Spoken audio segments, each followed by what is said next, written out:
Making the perfect the enemy of the good. I'm Brian Lilley with TheRebel.Media. It was a couple of weeks ago my friend John Robson wrote a column for the National Post where he said he simply couldn't cast his ballot for Stephen Harper's Conservatives. It set off gleeful delight among left-wing friends of mine, people across the country passing around saying, oh look, Stephen Harper's losing the Conservative base. I mean, they probably don't know John Robson hasn't voted for the Conservatives or any of their predecessor parties since sometime in the early 1980s, so it's been a while.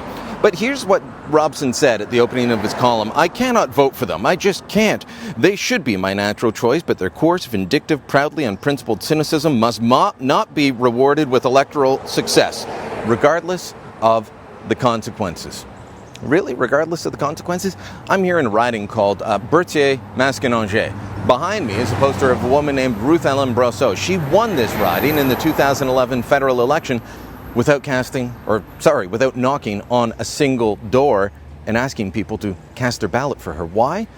It was part of the Orange Crush, the Orange Wave that swept across Quebec in 2011. Ruth Ellen Brosseau wasn't even in the country when the election happened. She was off in Vegas. That's right. If you don't remember the name Ruth Ellen Brosseau, you remember Vegas, baby. You remember the MP that got elected while off partying.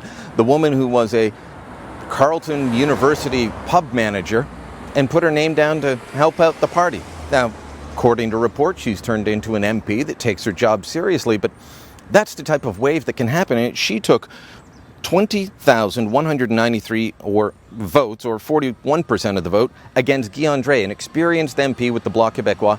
He only took 31% of the vote in the last federal election.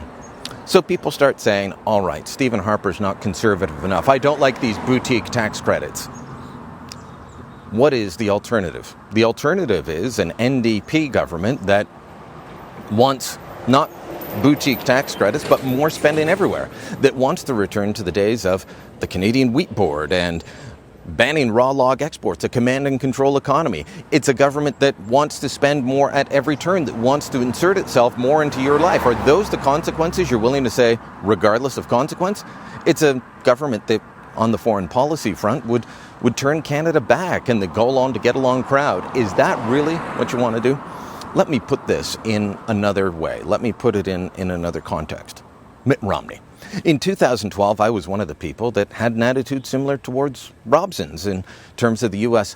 presidential election. Mitt Romney was the Republican nominee, but he wasn't conservative enough to support. Nobody should be backing this guy. He's just not conservative. What was the alternative?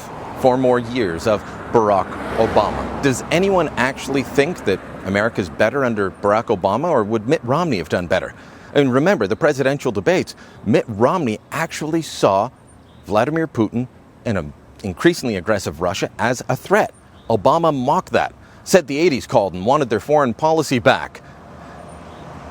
I think the world would be in a much better place with someone that could have seen the threat coming the way that others did, the way Mitt Romney did, instead of Barack Obama's naive foreign policy agenda.